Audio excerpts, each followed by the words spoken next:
Serial तुमसे तुम तक में अब कहानी एक बेहद दिलचस्प मोड़ पर पहुंच चुकी है। आने वाले एपिसोड्स में दर्शकों को जबरदस्त ड्रामा, इमोशन सीन्स और कई बड़े खुलासे देखने को मिलने वाले हैं। सबसे बड़ा झटका तब लगता है जब चरण की वजह से गायत्री मां घायल हो जाती हैं और पूरे परिवार में हड़कंप मच जाता है। कहानी की शुरुआत होती है अनु के घर से, जहां पुष्पा जी अचानक पहुंचती हैं। उनके हाथ में मोहल्ले के कई कामों की लंबी लिस्ट होती है। वह अनु से कहती हैं कि उसे ये सभी जिम्मेदारियां संभालनी होंगी, लेकिन अनु इस बार साफ साफ मना कर देती है। वह कहती है कि उसके पास पहले से ही बहुत सारी परेशानियां हैं और वह अब और जिम्मेदारियां नहीं उठा सकती। हालांकि यह पूरी बातचीत मानसी बाहर खड़े होकर सुन लेती है। अनु को भी अंदर ही अंदर बुरा लग रहा होता है। उसे महसूस होता है कि उसकी मां बार बार ऐसी परिस्थितियां पैदा कर देती हैं जिनकी वजह से उसे लोगों के सामने जवाब देना पड़ता है। इसी वजह से वह काफी परेशान और तनाव में दिखाई देती है। दूसरी तरफ गायत्री मां की चिंता लगातार बढ़ती जा रही है। उन्हें चरण की तलाश है और वह बार बार झेंडे को फोन करके पूछ रही हैं कि आखिर चरण के बारे में कोई जानकारी मिली या नहीं। गायत्री मां चाहती हैं कि जल्द से जल्द चरण का पता लगाया जाए, क्योंकि उन्हें महसूस हो रहा है कि इस बच्चे से जुड़ा कोई बड़ा सच सामने आने वाला है।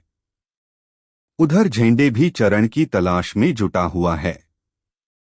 इसी दौरान वह मंदिर पहुंचता है और वहां बाबा जी से मुलाकात करता है।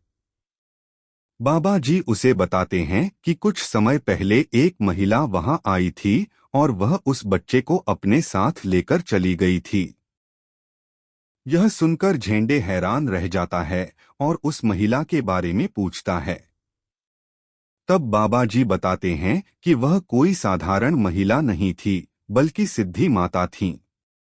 यह नाम सुनते ही झेंडे के होश उड़ जाते हैं। उसके दिमाग में कई पुरानी बातें घूमने लगती हैं और अचानक उसे एक बड़ा सच समझ में आ जाता है। उसे एहसास होता है कि चरण कोई साधारण बच्चा नहीं, बल्कि वही यशवर्धन है जिसकी तलाश लंबे समय से की जा रही थी। यह सच्चाई सामने आते ही झेंडे फैसला करता है कि वह तुरंत आर्य को इस बारे में जानकारी देगा। अब सवाल यह है कि जब आर्य को पता चलेगा कि चरण ही असल में यशवर्धन है, तब उसका रिएक्शन कैसा होगा। यही बात आने वाले एपिसोड्स को और ज्यादा रोमांचक बनाने वाली है। वहीं घर में एक और बड़ा हादसा हो जाता है। गायत्री मां सभी के साथ डाइनिंग टेबल पर बैठी होती हैं।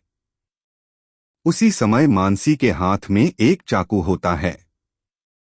वह उससे खेल रही होती है और शायद उसे इस बात का अंदाजा भी नहीं होता कि इसका कितना बड़ा असर पड़ सकता है। जैसे ही चरण की नजर उस चाकू पर पड़ती है, वह अचानक घबरा जाता है। उसके चेहरे पर डर साफ दिखाई देने लगता है। ऐसा लगता है जैसे चाकू देखकर उसे कोई पुरानी दर्दनाक याद आ गई हो। वह घबराकर बार बार कहने लगता है, मुझे खाना नहीं खाना, मुझे यहां नहीं रहना। चरण की हालत देखकर सभी लोग हैरान रह जाते हैं। वह वहां से उठकर जाने की कोशिश करता है। तभी गायत्री मां उसे रोकने के लिए उसका हाथ पकड़ लेती हैं।